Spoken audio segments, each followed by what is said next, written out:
How's it going, everybody? It's Tactard Ted. It is Monday, the 26th of June. How's everyone doing? So as we see, we've got the studio back, aka my pickup truck. Long story short, thanks to the great debacle that was COVID and the supply chain shortages that were created therein when the Democrats and select Republicans decided to destroy the economy in the United States, it literally took me 6 months to get a replacement engine for the engine that went out in my trusty vehicle. So I finally got it back. The daily commute that I was driving just wasn't comfortable to do videos in. There were tons of things. Of course, YouTube. They know in my heart what's better than I do, so they tended to find a lot of issues with some of my videos. They want to read shit that isn't there, and I've had to argue. Of course, arguing with YouTube is about as productive as arguing with a wall. So, what a glorious time to be back. We're on top of a very, very interesting situation that happened over the weekend in Russia. We're calling it the Wagner Rebellion, the Wagner Revolt, the Wagner Coup. We're calling it all sorts of neat things. So, it's interesting to me, after COVID, after the Hunter Biden laptop, after all the times we can count that the media and the government has intentionally lied to us and then later admitted the truth, that people are going to consume and basically take what the media and the government says as actual fact. Because, face it, folks, they don't. They lie to you, and they lie to you more.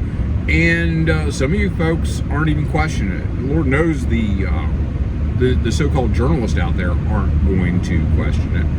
Real journalism died a long time ago. Now we are simply a group of ideologues in the media that continue to beat a narrative to death that isn't based in fact or reality. A lot of times it's on political expediency. It's on what folks want to believe. So let's look at the facts as we know them. As we know them, Yevgeny Prigozhin claimed that the Russian military shelled his camps in far eastern Ukraine and into Russia. Don't know whether it's true, don't know whether it's false. I've seen the videos. I'm not going to make a call on that. Don't know, don't care. I'm giving you what the facts are. This is what the claim was. Don't know if the claim is true, don't know if the claim is false. Prigozhin then decided to get his forces together and have a talk with the leadership of the Russian military, Shoigu and Gerasimov. Gerasimov is the chief of the general staff. He also is now in charge in the special military operation in Ukraine. Prigozhin's had an ongoing pissing match with both of these fellas. They were headquartered at the headquarters of the special military operation, which is located in Rostov-on-the-Don, in southwestern Russia. Basically, Prigozhin got his troops and said, hey, let's go have a talk with these guys. And they all hopped in vehicles and they went. Now, I'd seen reports on Russian media off and on that the Russian police were stopping these convoys. Now, everybody goes about how deadly this coup was, how terrible this coup was. There was not a shot fired. Well, other than the one mercenary from Wagner who accidentally shot himself in the leg on TV, which reminded me a lot of whatever that one minority militia was that had their big thing, and one of their guys accidentally shot themselves because of poor understanding and control of their weapon. The police were stopping these guys and detaining them. They weren't fighting, they weren't shooting the police weren't shooting them. Shoigu and Gerasimov left Rostov in a hurry and returned to Moscow. And Prigozhin entered the military command center in Rostov with his guys, and not a shot was fired. In fact, there are videos that appeared on Russian TV where Prigozhin is sitting with one of the generals that remained at the command center and was having a talk with him, and along with an intelligence guy. And it didn't seem to be heated. It didn't seem to be argumentative. The rest of Wagner started moving northward towards Moscow. At some point, Lukashenko, the president of Belarus, got a hold of Prigozhin after talking with Putin and decided that this shit has to end. And Prigozhin decided, whatever the conversation was, Prigozhin is now in Belarus. His troops have returned to their camps. Some of them have signed contracts with the Russian military. And that's about all we know. Putin went from saying that everybody involved in this was a traitor and would be dealt with accordingly, to basically now the Russian government is saying all the cases against Wagner and against Prigozhin have been dropped. The fate of Gerasimov and Shoigu are somewhat murky at the moment. Lots of rumor and innuendo that both of them have to be removed or be stepped down or what have you. I've not seen any tangible evidence that that's going to happen, but we shall see. But what is tangible is the amount of super copium and fucking pants sweating that was going on in the United States media. Putin is done. Putin is finished. Putin has left Russia. Lukashenko has left Belarus. All this outlandish shit. And none of it was true, but it was reported. Oh, there were firefights and there were 15 Russian helicopters shot down. I do know that there was one helicopter that made a hard landing. I've heard reports that there may or may not have been fire. People may have been shooting at the helicopters. The helicopters haven't seen anything to prove it. Haven't seen anything to prove it. And all those stories, like so much fluff, have faded away, even in the Russian media, even on Russian telegram channels. There's a lot of interesting things that are being reported that aren't being said over here. I'm not going to hide who I am. I talk with people over the internet. I talk to people from different countries. I talk with people in Russia. I've got family in Russia. Whatever. So I was talking recently with one of my with a good friend, and he was pointing out all sorts of possibilities. Number one, that and these are true. With everything going on, we weren't watching the troop movements. We weren't seeing what was going on. So there's a whole lot going on to where did all the troops go once this so-called emergency was over with? Was it a real emergency?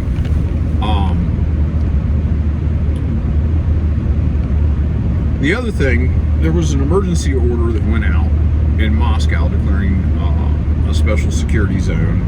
There are roadblocks. The government has the right to check communications, to basically read emails, do whatever they want if they suspect that it's going to endanger the population. One of the things that keeps nagging in the back of my mind, watching everything, is the amount of surreal, the unreal about what went on with this. There are so many things that need explaining and honestly aren't being explained.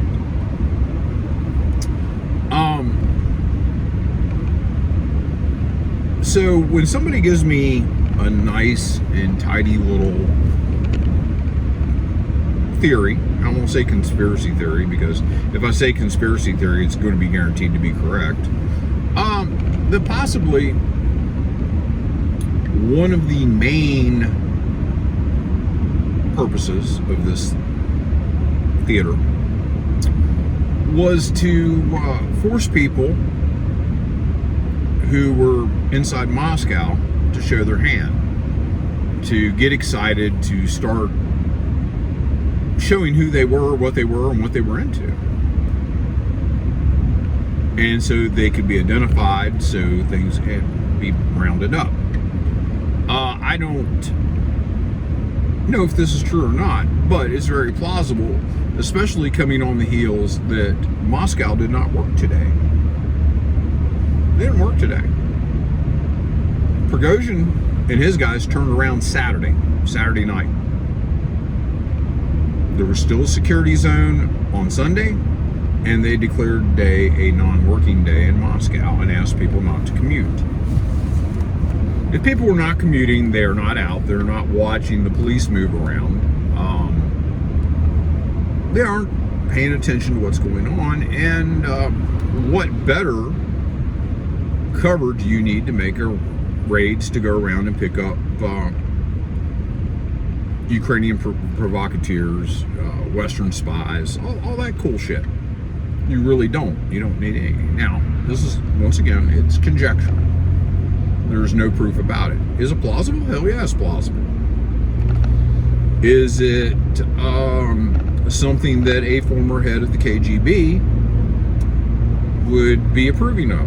Well, I'd imagine. I imagine it's just stealthy enough to confuse everybody. But it doesn't jive with what you guys are being sold in the press. Oh, it was the end of Putin. It was the end of all these folks, man. Everything was falling apart. Also, how Prigozhin was being, and his coup or rebellion or what have you, was being portrayed. There's a gentleman out there, and he catches a lot of grief. And I'll be honest, he's an excited guy the way he reports. A guy named Patrick Lancaster, who is constantly trashed. Who's on the ground in Ukraine, actually married a Russian girl and lives, I think, in Donetsk. I'm not really sure on that. I'm not up on his entire background. No, he was a Navy veteran, United States Navy veteran. And Patrick Lancaster got into Rostov at the end of everything and interviewed a lot of Russian civilians, and how the Russian civilians viewed the Wagnerites hanging out in their town, how they viewed Putin and everything else really doesn't jive with what we were told. And these people were partying, they're cussing, they're drinking. They are not put in front of a camera, strict, oh, yes, this is what we say, comrade. None of that bullshit. These folks are up saying what they have to say, and it doesn't paint a clear picture. If anything, it makes everything more murky. I will tell you this. I've spent time in Russia. I've spent time in former Soviet republics. If you're going to tell me you understand Russians entirely, I will tell you you don't. Unless you are a Russian, and then you understand them infinitely better than I do. But they're decent people, and they don't see things the way we do. And most of the world doesn't. That's one of the biggest traps Americans make, is they think that everybody sees things exactly like they do, and they don't. Americans are unique people.